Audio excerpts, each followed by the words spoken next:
Alice's Adventures in Wonderland by Lewis Carroll. Chapter 1. Down the Rabbit Hole. Alice was beginning to get very tired of sitting by her sister on the bank, and of having nothing to do. Once or twice she had peeped into the book her sister was reading, but it had no pictures or conversations in it. And what is the use of a book, thought Alice, without pictures or conversations? So she was considering, in her own mind, as well as she could, for the hot day made her feel very sleepy and stupid, whether the pleasure of making a daisy chain would be worth the trouble of getting up and picking the daisies, when suddenly a white rabbit with pink eyes ran close by her. There was nothing so very remarkable in that, nor did Alice think it so very much out of the way to hear the rabbit say to itself, "Oh dear, oh dear, I shall be late." When she thought it over afterwards, it occurred to her that she ought to have wondered at this, but at the time it all seemed quite natural. But when the rabbit actually took a watch out of its waistcoat pocket and looked at it, and then hurried on, Alice started to her feet, for it flashed across her mind that she had never before seen a rabbit with either a waistcoat pocket or a watch to take out of it, and burning with curiosity, she ran across the field after it, and was just in time to see it pop down a large rabbit hole under the hedge. In another moment down went Alice after it, never once considering how in the world she was to get out again. The rabbit hole went straight on like a tunnel for some way, and then dipped suddenly down, so suddenly that Alice had not a moment to think about stopping herself before she found herself falling down what seemed to be a very deep well. Either the well was very deep, or she fell very slowly, for she had plenty of time as she went down to look about her, and to wonder what was going to happen next. First, she tried to look down and make out what she was coming to, but it was too dark to see anything. Then she looked at the sides of the well and noticed that they were filled with cupboards and bookshelves. Here and there she saw maps and pictures hung upon pegs. She took down a jar from one of the shelves as she passed. It was labeled "Orange Marmalade," but to her great disappointment it was empty. She did not like to drop the jar for fear of killing somebody underneath, so managed to put it into one of the cupboards as she fell past it. Well, thought Alice to herself, after such a fall as this, I shall think nothing of tumbling downstairs. How brave they'll all think me at home. Why, I wouldn't say anything about it, even if I fell off the top of the house, which was very likely true. Down, down, down. Would the fall never come to an end? I wonder how many miles I've fallen by this time, she said aloud. I must be getting somewhere near the center of the earth.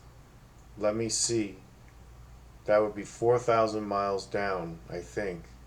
For you see, Alice had learned several things of this sort in her lessons in the schoolroom, and though this was not a very good opportunity for showing off her knowledge, as there was no one to listen to her, still it was good practice to say it over. Yes, that's about the right distance, but then I wonder what latitude or longitude I've got to go. Alice had not the slightest idea what latitude was, or longitude either, but she thought they were nice grand words to say. Presently she began again. I wonder if I shall fall right through the earth. How funny it'll seem to come out among the people that walk with their heads downwards.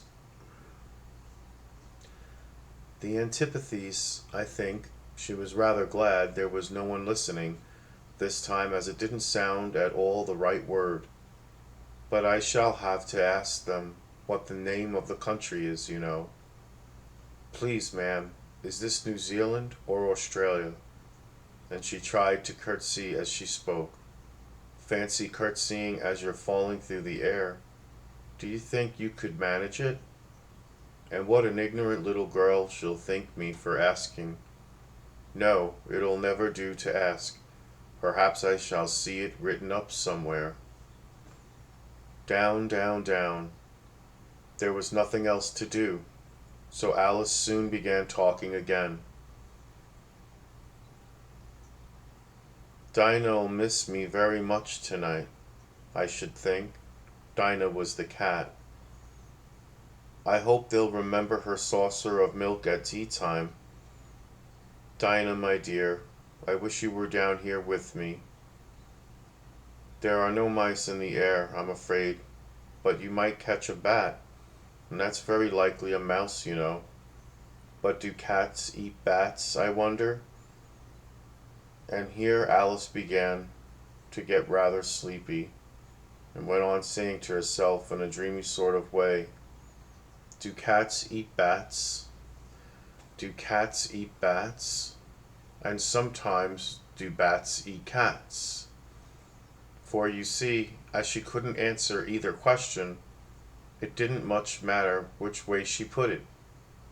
She felt that she was dozing off, and had just begun to dream that she was walking hand in hand with Dinah, and saying to her very earnestly, Now, Dinah, tell me the truth. Did you ever eat a bat? When suddenly, thump, thump, down she came upon a heap of sticks and dry leaves, and the fall was over. Alice was not a bit hurt, and she jumped up onto her feet in a moment. She looked up, but it was all dark overhead. Before her was another long passage, and the white rabbit was still in sight, hurrying down it. There was not a moment to be lost. Away went Alice like the wind, and was just in time to hear it say as it turned a corner, Oh, my ears and whiskers, how late it's getting. She was close behind it when she turned the corner, but the rabbit was no longer to be seen. She found herself in a long, low hall, which was lit up by a row of lamps hanging from the roof. There were doors all round the hall, but they were all locked, and when Alice had been all the way down one side and up the other, trying every door, she walked sadly down the middle, wondering how she was ever to get out again. Suddenly she came upon a little three-legged table, all made of solid glass. There was nothing on it but a tiny golden key, and Alice's first idea was that this might belong to one of the doors of the hall. But alas, either the locks were too large or the key was too small, but at any rate it would not open any of them.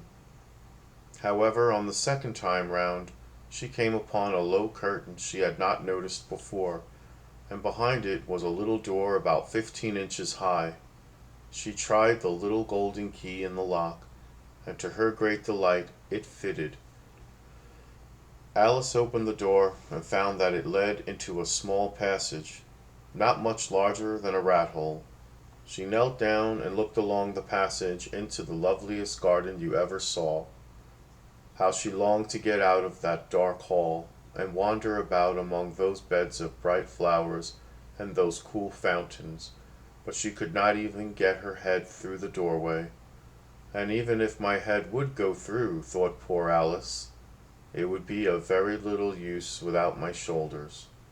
Oh, how I wish I could shut up like a telescope. I think I could, if I only know how to begin.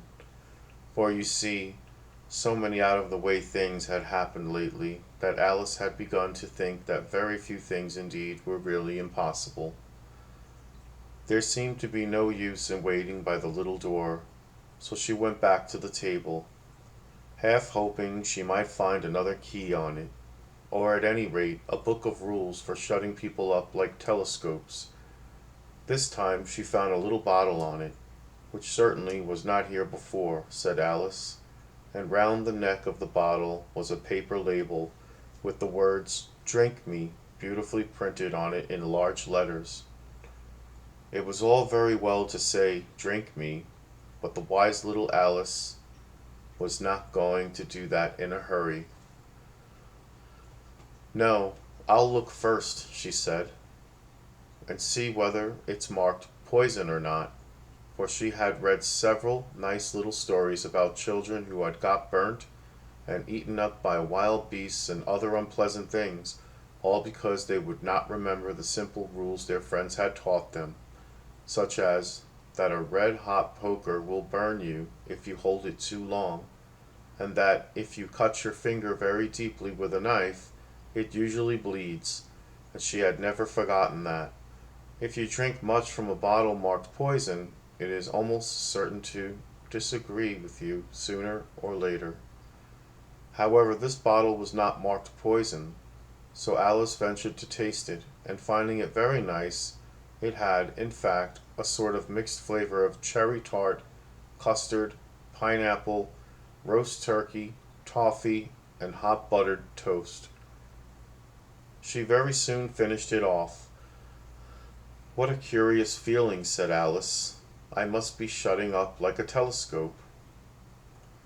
And so it was indeed.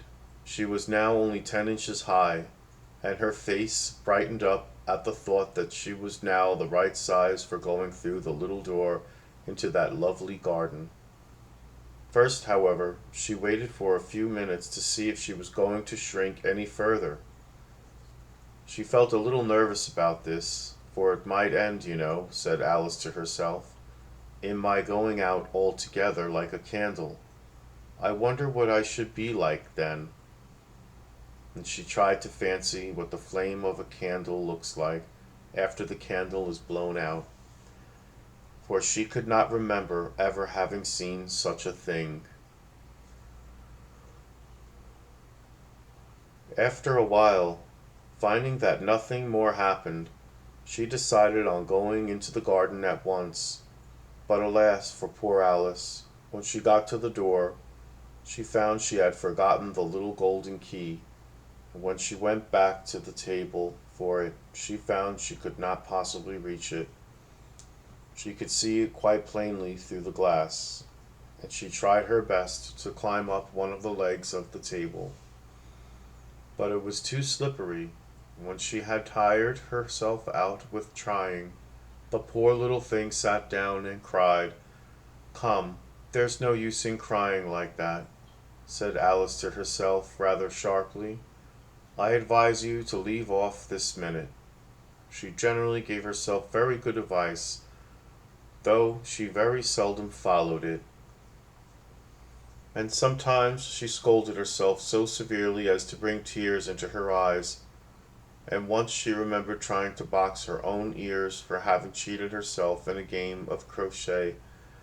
She was playing against herself, for this curious child was very fond of pretending to be two people. But it's no use now, thought poor Alice, to pretend to be two people. Why, there's hardly enough of me left to make one respectable person. Soon her eye fell on a little glass box that was lying under the table. She opened it, and found in it a very small cake, on which the words "Eat me" were beautifully marked in currants. "Well, I'll eat it," said Alice, "and if it makes me grow larger, I can reach the key, and if it makes me grow smaller, I can creep under the door." So either way, I'll get into the garden, and I don't care which happens."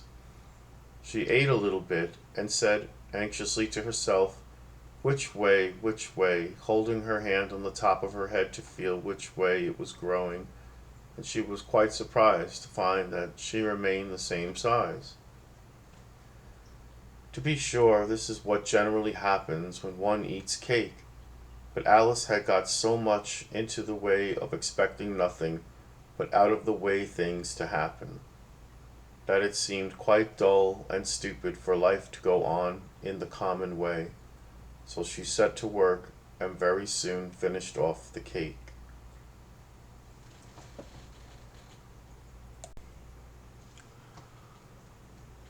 Chapter 2: The Pool of Tears. "Curiouser and curiouser," cried Alice. She was so much surprised that for the moment she quite forgot how to speak good English. "Now I'm opening out like the forest, largest telescope that ever was. Goodbye, feet." For when she looked down at her feet, they seemed to be almost out of sight. They were getting so far off. "Oh, my poor little feet. I wonder who will put on your shoes and stockings for you now, dears. I'm sure I shan't be able. I shall be a great deal too far off to trouble myself about you. You must manage the best way you can, but I must be kind to them," thought Alice, "or perhaps they won't walk the way I want to go. Let me see.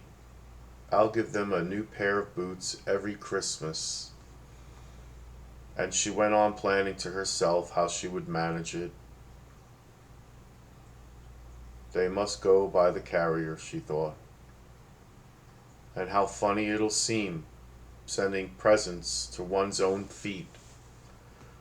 And how odd the directions will look. Alice's right foot, hearth rug, near the fender, with Alice's love. Oh dear, what nonsense I'm talking." Just at this moment, her head struck against the roof of the hall. In fact, she was now rather more than 9 feet high, and she at once took up the little golden key and hurried off to the garden door. Poor Alice! It was as much as she could do, lying down on one side, to look through into the garden with one eye, but to get through was more hopeless than ever. She sat down and began to cry again. "You ought to be ashamed of yourself," said Alice. "A great girl like you," she might well say this, "to go on crying in this way. Stop this moment, I tell you." But she went on all the same, shedding gallons of tears, until there was a large pool all round her, about 4 inches deep and reaching half down the hall. After a time she heard a little pattering of feet in the distance, and she hastily dried her eyes to see what was coming. It was the White Rabbit returning, splendidly dressed, with a pair of white kid gloves in one hand and a large fan in the other. He came trotting along in a great hurry, muttering to himself as he came, "Oh, the Duchess, the Duchess! Oh, won't she be savage if I've kept her waiting?" Alice felt so desperate that she was ready to ask help of anyone. So when the rabbit came near her, she began in a low, timid voice, "If you please, sir." The rabbit started violently, dropped the white kid gloves and the fan, and scurried away into the darkness as hard as he could go. Alice took up the fan and gloves, and as the hall was very hot, she kept fanning herself all the time she went on talking. Dear, dear, how queer everything is today, and yesterday things went on just as usual. I wonder if I've been charged in the night. Let me think. Was I the same when I got up this morning? I almost think I can remember feeling a little different. But if I'm not the same, the next question is, who in the world am I? Ah, that's the great puzzle. And she began thinking over all the children she knew that were of the same age as herself, to see if she could have been changed for any of them. I'm sure I'm not Ada, she said, for her hair goes in such long ringlets, and mine doesn't go in ringlets at all. And I'm sure I can't be Mabel, for I know all sorts of things, and she knows such a very little. Besides, she's she, and I'm I, and oh dear, how puzzling it all is. I'll try if I know all the things I used to know. Let me see. 4 times 5 is 12, and 4 times 6 is 13, and 4 times 11 is... Oh dear, I shall never get to 20 at that rate. However, the multiplication table doesn't signify. Let's try geography. London is the capital of Paris, and Paris is the capital of Rome, and Rome... No, that's all wrong. I'm certain. I must have been changed for Mabel. I'll try and say how doeth the little... And she crossed her hands on her lap as if she were saying lessons, and began to repeat it. But her voice sounded hoarse and strange, and the words did not come the same as they used to do. How doeth the little crocodile reprove his shining tail, and pour the waters of the Nile on every golden scale?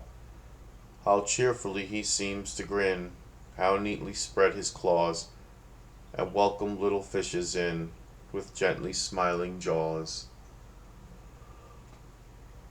I'm sure those are not the right words, said poor Alice, and her eyes filled with tears again as she went on.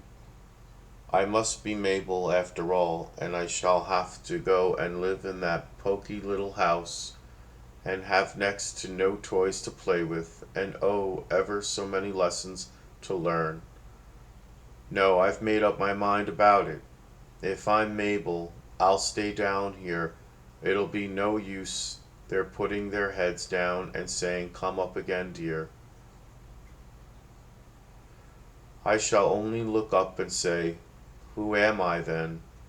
Tell me that first, and then, if I like being that person, I'll come up. If not, I'll stay down here till I'm somebody else."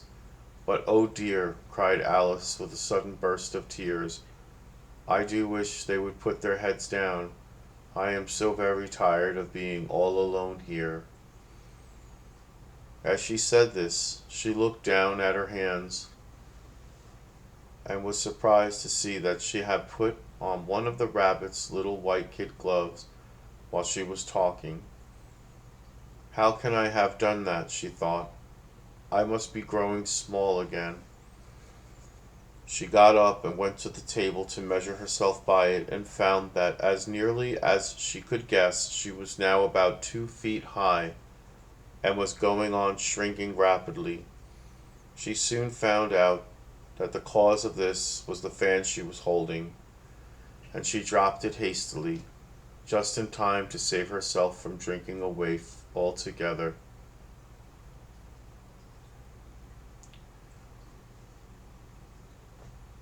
She soon found out that the cause of this was the fan she was holding, and she dropped it hastily, just in time to save herself from shrinking away altogether.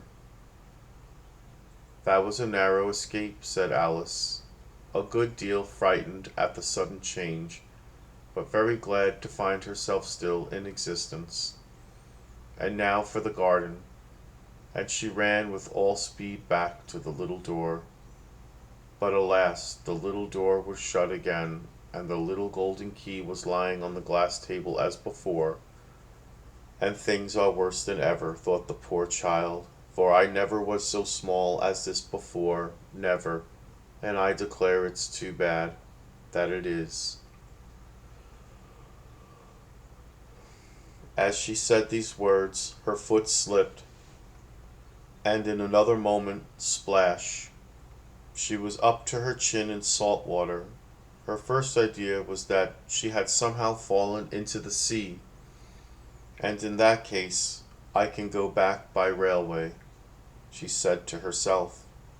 Alice had been to the seaside once in her life, and had come to the general conclusion that wherever you go to on the English coast, you find a number of bathing machines in the sea, some children digging in the sand with wooden spades, then a row of lodging houses, and behind them a railway station. However, she soon made out that she was in the pool of tears which she had wept when she was 9 feet high. I wish I hadn't cried so much, said Alice as she swam about, trying to find her way out.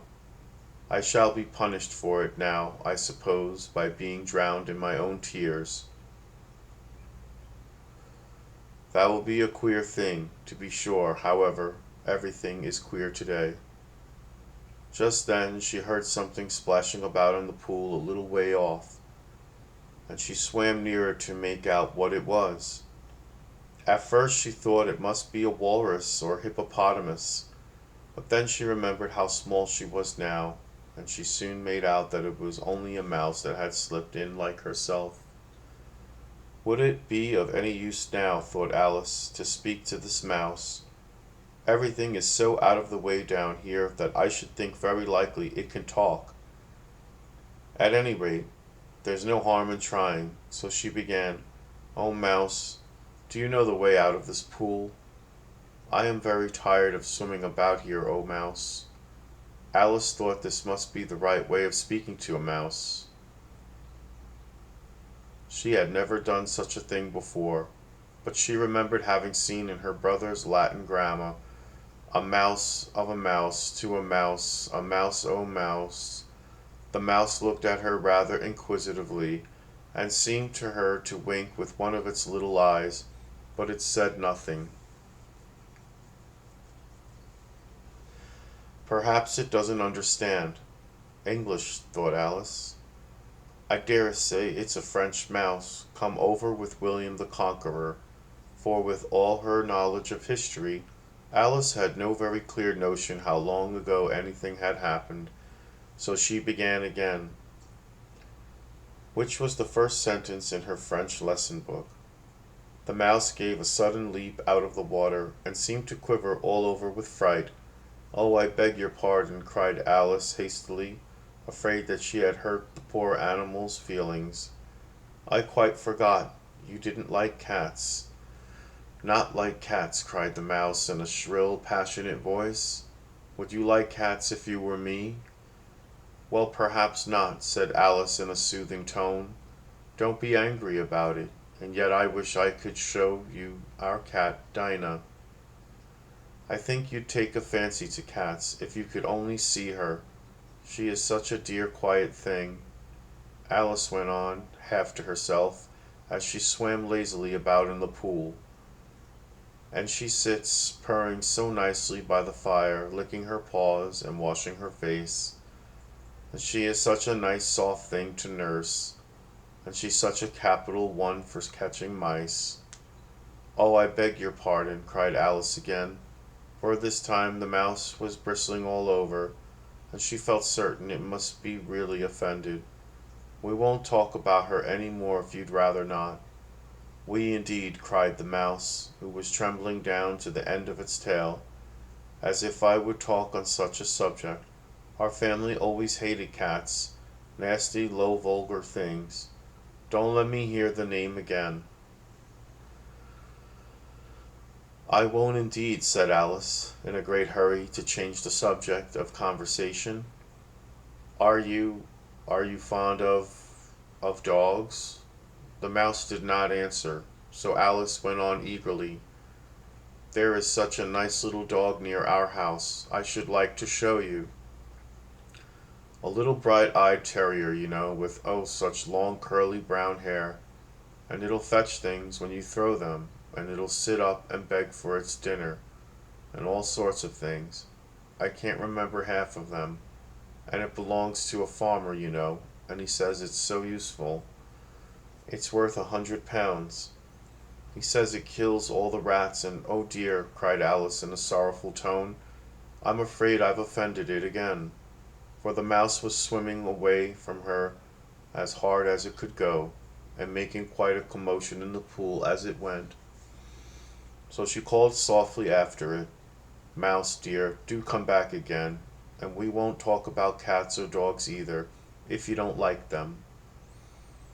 When the mouse heard this, it turned round and swam slowly back to her. Its face was quite pale with passion, Alice thought, and it said in a low trembling voice, let us get to the shore, and then I'll tell you my history, and you'll understand why it is I hate cats and dogs. It was high time to go, for the pool was getting quite crowded with the birds and animals that had fallen into it. There were a duck and a dodo, a lory and an eaglet, and several other curious creatures. Alice led the way, and the whole party swam to the shore. Join me for the next chapter.